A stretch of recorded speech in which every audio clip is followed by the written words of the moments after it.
So I bought this Morgan Silver Dollar Collection without seeing any of the coins before I made an offer. My offer was $2,000 more than the other dealers, and this person drove 5 hours to bring it to me to sell it. So we're going to take a look at this collection. We're going to talk about the coins. So first things first, there was some GSA, then there was NGC in numerical order. He separated them that way, all the way to here, and then there's ANACS, Annex. Then you had some PCGS here. So he separated them like that, and he had them on the sheets like that, and he hand wrote the sheets and all that. And I tried to go through the emails, and I was hoping I was making a good decision here, because you don't know if there's going to be really dark tone coins, or the holders are going to be damaged, or anything like that. And I could ask him those questions, but ultimately I wanted to make a fair offer, and I wanted to buy the coins, and I can deal with some things, even if it's darker toning. But before I go any further, try our Mint Error Guide. You can click on that banner, or you can ask the question, or at least to the artificial intelligence AI that I created, I trained, or you can ask a question in the group here, how to post a new topic. It's register for free. It doesn't cost anything to do this. And here's my website, portsmouthcoinshop.com, where you can buy coins from us. We have the scratch and dent lots. We have the red books. We have silver. And we also have auctions going on right now. And typically our auctions end on Monday nights. And we try to run them every week, except for big show week. Sometimes we miss on that. But we have some really nice coins up here, as you can check out. Some of them are below price. So let's take a look at these coins now. So first things first, we have an 1882 CC, and this one looks proof-like. So I don't know whether I should send that one off or not, but that has got some minor mirrors there. Not decam mirrors, but not dimple mirrors, which is deep mirror proof-like. But that's a pretty nice looking coin there. Then we had an 1884, which is your typical. I won't show the reverse. And then a graded 80cc. And these are all GSA. I checked the VAMs for this one to see if it was over a 79, because those are worth a little bit more. But it's actually a nice coin. We'll look at the reverse of that one. It was sent to NGC. NGC puts the little straps on them with the grade. Just a nice coin.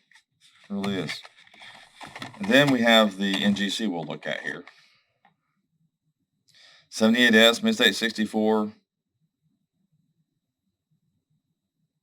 It's a really nice coin. A little bit of toning on the back, though, at the top. Some people will pass on the coin when they see that. Some people won't. Some people don't care. Some people just want to buy it if it's on a good deal. 78, 8 tail feathers, VAM 7. And here's the reverse. I'll let you guys check out VAM 7. You go to VAM World, or get your VAM books out. You should have them if you're interested in VAMs. All silver dollars are VAMs. It just means this die pair they were struck by, but there are some die pairs that are more rare than others. Some of them have nicknames. 7-8 Strong, Mint-State 62. Nice proof-like reverse. And we can look a little bit closer at this one here. When it says Strong, you can actually see the extra tail feathers there. And we have a 78cc. Nice. It's nice to see the better CCs, Mint-State. 79. Of course, that's not Mint-State, but still, that is a very nice coin. It looks solid for the grade. It almost looks a little bit better than Fine 12. I would have thought at least Fine 15. And 79.0, Mint-State 61.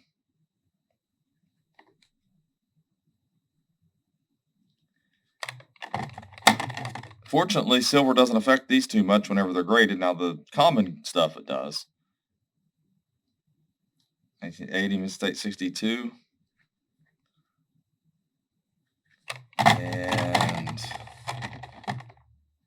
1880S Mid-State 64.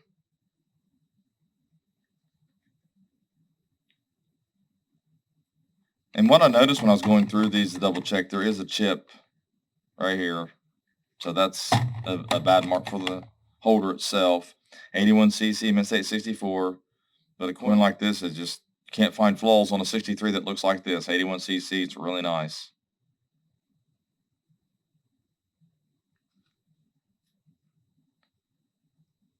So I know he probably picked some of these out and real close to 8100, Mid-State 63. You can tell he selected some of these. Was a little particular about some of them, look like. 81S, Mid-State 63. And see, when you're looking at all these, you're seeing coins that were graded different times, different graders. 82S, Mid-State 64. A lot of toning on that one. So it's a little darker, not so attractive toning. Some people do like that. But most don't want that. Most want the white. That's just the collector in, and most people want that nice, original looking, even though that's originals. I guess you could say it's a original toning, but still yet, they didn't come off the mint tone like that. It's 1882 Mid-State 64. But it's always good to see different eras of grading, different coin graders, compare. I do this so much. It just kind of comes natural to me. I see things. I see consistencies, inconsistencies. It's 850. You see a lot of different things when you're looking at these. You try to focus when you're grading. Where are the marks located? I mean, this one might look like it has more marks, but where are they located? That's the thing. So you compare all these 65s together, and they can all be the same date and mint too. And you try to look at what marks cause this to grade this way, or how many does it have. Not really count the marks so much as you can just see more of them because they create different light reflections or depths. And when you're looking at the cheek, certain areas on the coin, you can see that when you disturb the metal, it's darker. Sometimes it's lighter. It just depends on what angle you're looking at it, and also the light, the direction of the light and all that. And sometimes there's marks on the planchet before it was struck. Sometimes those will come out. Sometimes you have roller marks where the planchet to create the planchet to the right thickness. 870 Mid-State 63. It's a nice coin. A little better date and mint. Now see, I like this. I like peripheral toning on the inside. I'm okay with that with white. I like that contrast, that look. 87S, Mid-State 60. Some of these got a little bit of proof-like quality to them. That's always a plus when it comes to these. Even if they don't have it on the designation's not on there. Now you can see the die file lines on this. When you're trying to look at a cartwheel, you can see it. It's not scratches though. Scratches on the die that translated on the coin, so it's natural. It's not, post-mint, let's put it that way. 87, Mid-State 64. Nice coin there. Just a lot of things are taken into factor. Eye appeal in the sense that if it doesn't have too many bad marks on it, then it looks more eye appealing. That helps to grade some, but not just because the coin's pretty. 1885S Mid-State 63. That's a better date and mint too. Beautiful.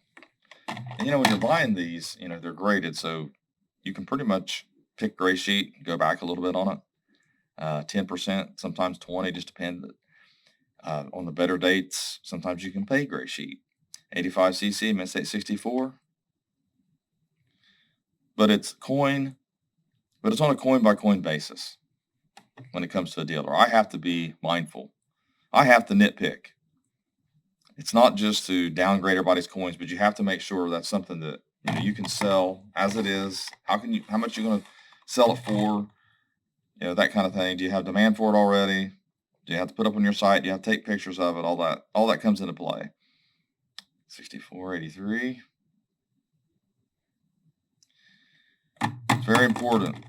It's not easy to do because most people think dealers are just in a negative way, and that's just the way it is. I think you're out to get them. No, I'm out to make a living.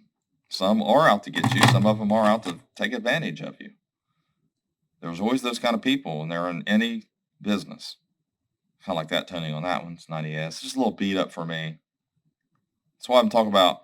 Someone said that 61 and 62 and all of them are not split grades.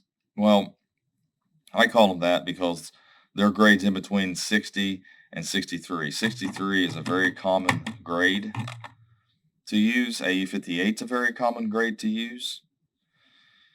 And when you go in the middle of those, instead of giving both sides a grade, you're kind of splitting the grade.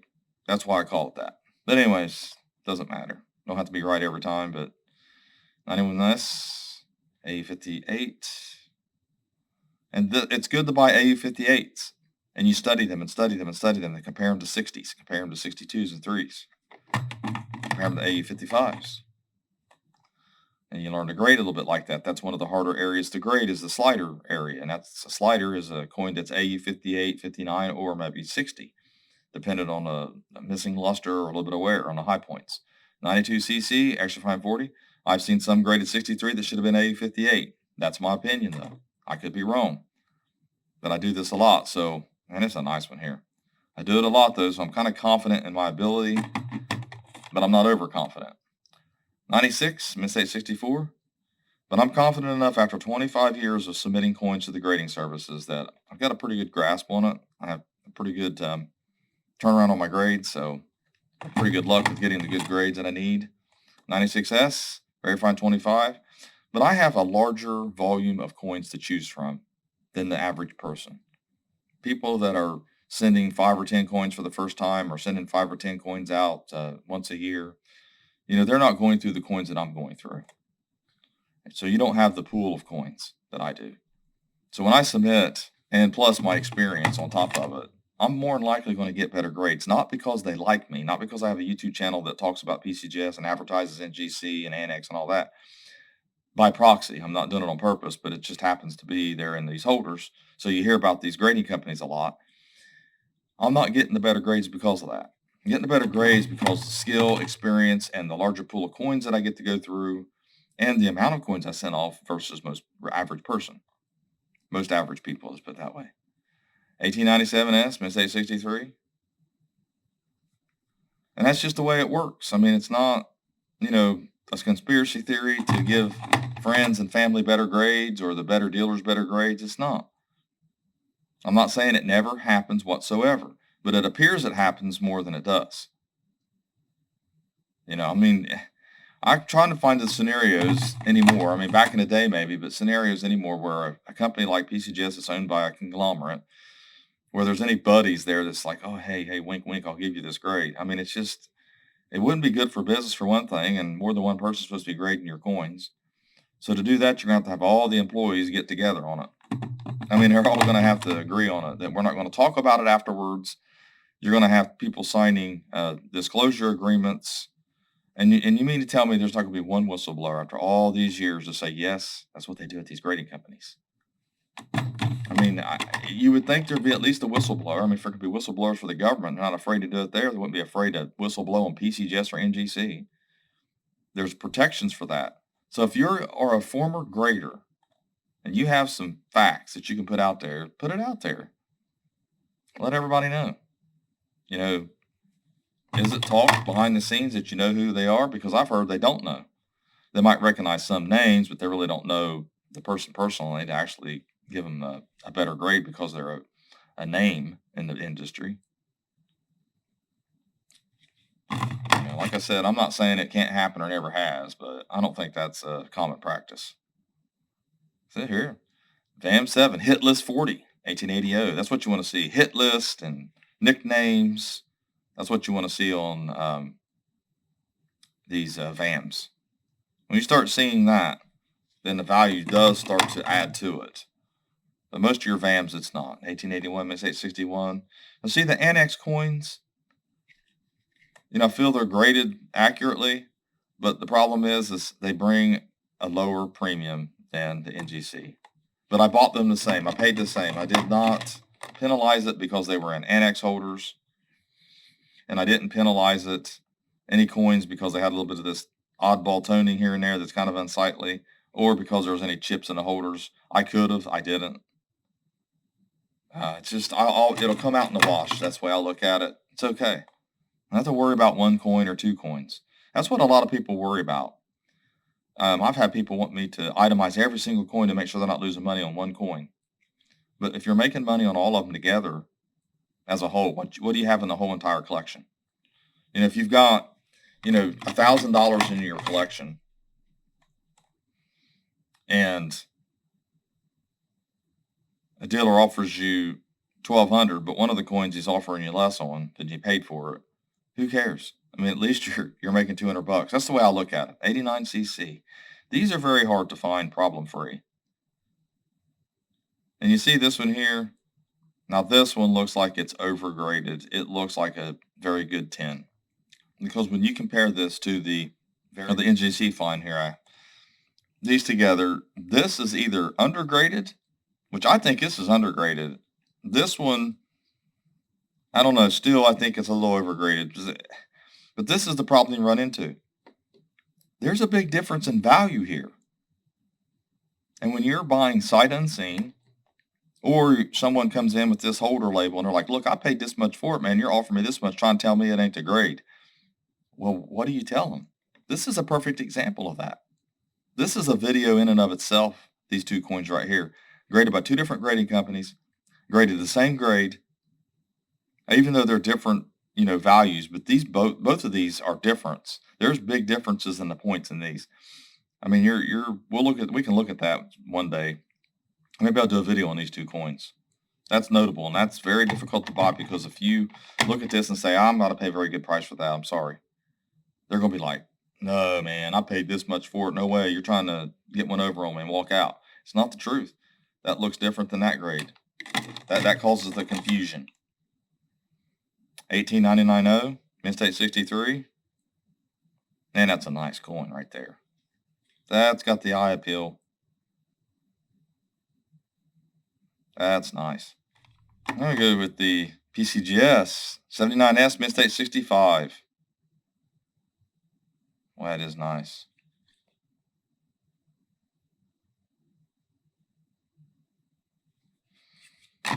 We got 83cc, Mint State 63.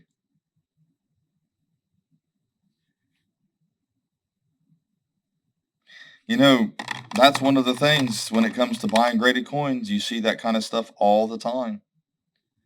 And it's not every coin, but you'll see it every collection almost, a coin that's just so out there, or two of them, and they just don't compare. That's why it's hard to trust a label sometimes. It's hard to buy sight unseen. It's hard to buy coins in general.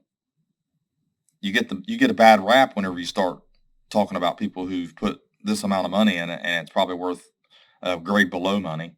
That's really hard because they're just going to think you're just trying to get one. That's just the way it is. You're not honest at that point. Trying to trick me, man. They're going to trick me. That's the attitude. But I understand it too. It puts us in a spot as experts because I see what I see with those two coins. With that 79cc and that 89cc, I've seen it.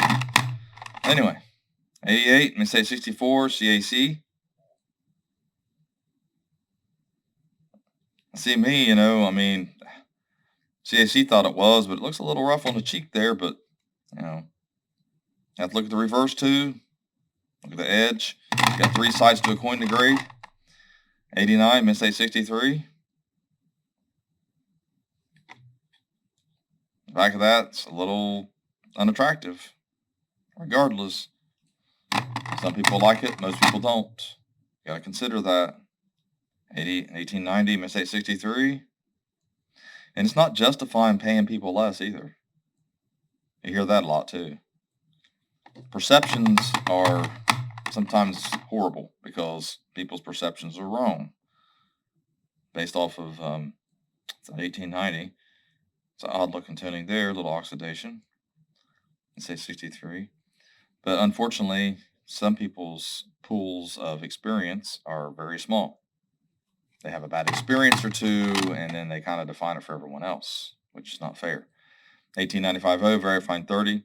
You don't want to umbrella everyone. Treat every situation uniquely because not everybody's the same and not everything happens the same way. 1895 And then always self-reflect. Look at yourself. Make sure it's not you. You're not going in with the attitude. Make sure you know your coins and you're not just thinking you know. You looked at an app or something. 96.0, extra fine 45. As I'll tell you right now, you can appeal to most people's sensibilities. You got to understand you're in a man's business. That's his livelihood. That's his life. Going into a family-owned or a locally owned business is a lot different than going into corporate like Walmart or Kroger.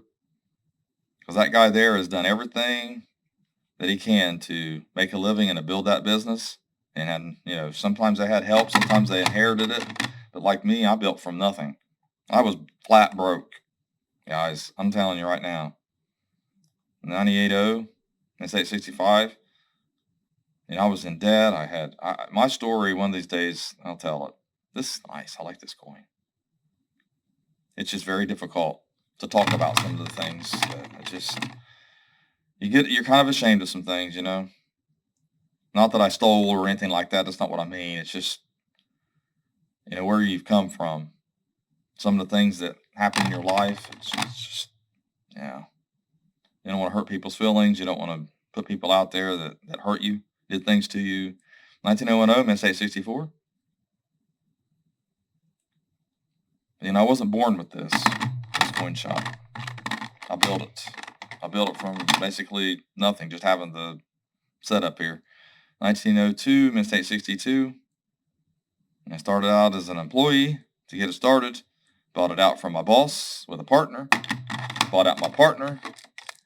To ownership in the last 5 years plus. It's been mine. I've owned it myself. I built it from working, doing okay, to really doing well. 1903, Miss 864. It's good for that grade. Date. It's nice. It's a better date in that grade. It's in a rattler. That's what they call it that. And 1904, Miss 863. It's nice. Now you're seeing these coins large, so you're going to see a lot of marks that you typically wouldn't see. Still yet, these are really nice coins. I was glad to buy them from him. He's a really nice guy. I think a lot of it he wanted to see me and meet me too, because I'm sure there's other coin shops on the way that could have made it a little bit easier on him, but this is what he wanted to do. He wanted to sell them, and he wanted to sell them to me. That is a nice 21. Very nice. So I appreciate everyone watching this video with me. I try to talk a little bit, reveal a few things, talk about the grading. Again, please like, share, and comment, and have a great day.